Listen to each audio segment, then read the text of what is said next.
उत्तर प्रदेश में योगी कैबिनेट ने बड़ा फैसला लिया है। समय की बड़ी खबर, महिलाओं के लिए सरकार ने सौगात दी है। फ्री बस यात्रा का प्रस्ताव मंजूर कर लिया गया है। 60 साल से ऊपर की महिलाओं को ये सौगात दी गई है। उत्तर प्रदेश परिवहन निगम की बस में अब वो फ्री सफर कर पाएंगी। आईडी कार्ड दिखाकर महिलाएं ये सफर कर पाएंगी। जहां एक तरफ बिहार और दूसरे कुछ राज्यों में युवा नौकरी की मांग पर सड़कों पर हैं, तो दूसरी तरफ उत्तर प्रदेश के युवाओं के लिए मुख्यमंत्री योगी आदित्यनाथ ने सबसे बड़ा ऐलान किया है। ऐलान 1 लाख नौकरी देने का, वो भी अगले 6 महीनों में। और योगी आदित्यनाथ का यह ऐलान उत्तर प्रदेश विधानसभा चुनाव में मास्टर स्ट्रोक क्या साबित होगा, ये तो चुनाव के नतीजे बताएंगे। क्योंकि एक तरफ योगी सरकार युवाओं को लेकर युवा नीति पर काम कर रही है, तो दूसरी तरफ अगले 6 महीने में युवाओं के लिए 1 लाख नौकरी देने का वादा। मैं प्रदेश भर के युवाओं को इस बात के लिए आश्वस्त कर रहा हूं कि अगले 6 महीने के अंदर, नोट करिए, अगले 6 महीने के अंदर 1 लाख नौजवानों को फिर सरकारी नियुक्ति पत्र अलग अलग स्टेज में हर सप्ताह उपलब्ध करवाने जा रहे हैं। और जो योगी कहते हैं वो करके दिखाते हैं। इसके कई एग्जाम्पल मिल जाएंगे, जैसे माफिया का खात्मा, बदमाशों पर एक्शन, महिला सुरक्षा, अतिक्रमण, तमाम वो मुद्दे हैं जो योगी की एक्शन लिस्ट में शामिल हैं।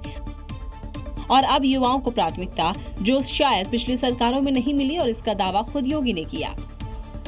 पिछली सरकारें युवाओं के भविष्य के साथ खिलवाड़ करती थी, एक छात्र के जीवन के साथ खिलवाड़ करती थी, नौकरी बंदर बांट करके पैसे के बल पर देती थी।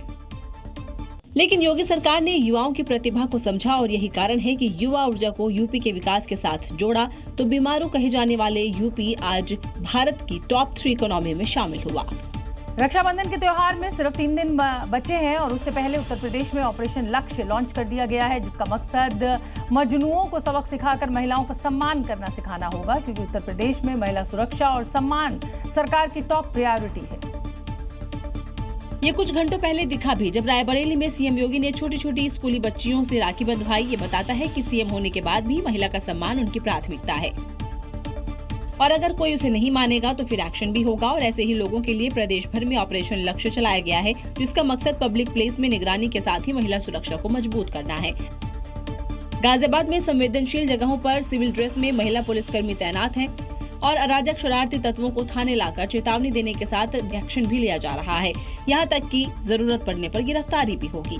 जो भी अवांछनीय तत्व हैं जो बिना किसी अर्थ के यहाँ पर घूम रहे हैं बाजारों में या किसी स्कूल में, उन सबको पकड़ के जो थाने ले जाया जा रहा है, उनको चेतावनी दी जा रही है। यानी राखी पर अगर किसी मंचले ने गड़बड़ की तो योगी फोर्स के एक्शन वाले लक्ष्य से वो बच नहीं पाएगा।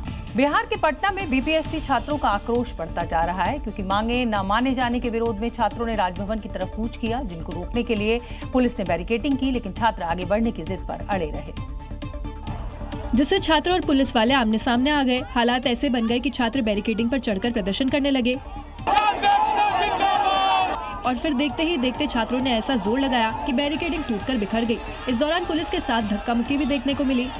ये देख सकते हैं किस तरीके से पुलिस के जवान रोकने की कोशिश कर रहे हैं। जैसे ही प्रदर्शनकारियों ने बैरिकेडिंग तोड़कर आगे बढ़ने की कोशिश की, पुलिस ने लाठीचार्ज कर दिया। इतना ही नहीं, इसके बाद कई लोगों को जबरदस्ती पकड़कर डिटेन किया गया। देखिए कैसे एक शख्स को पुलिस वैन में बिठा रही है, दूसरे शख्स को पुलिस वाले घसीट कर ले जाते दिखाई दे रहे हैं, क्योंकि बीपीएससी अभ्यर्थी अपनी मांगों को लेकर प्रदर्शन कर रहे हैं। बिहार में पारदर्शिता के साथ एग्जाम लिया जाए, बेसिकली कि धांधली ना हो अगली बार भी और इस बार भी, और हमें सीबीआई जांच चाहिए। तुम लोग पॉलिटिक्स की बातों में आके हमें स्टूडेंट को नुकसान पहुंचाते हो। छात्रों का यह आक्रोश इसलिए देखने को मिल रहा है क्योंकि बीपीएससी छात्र परीक्षा में पारदर्शिता, पेपर लीक की समस्या और शिक्षा नियुक्ति प्रक्रिया में सुधार की मांग कर रहे हैं। इन्हीं मांगों को लेकर प्रदर्शन कर रहे छात्रों पर पुलिस ने लाठीचार्ज किया, जिस पर एसएसपी ने सफाई दी है। और थोड़ी शर्मनाक ये भी है कि लोगों के द्वारा हिंसा करने की कोशिश की गई थी।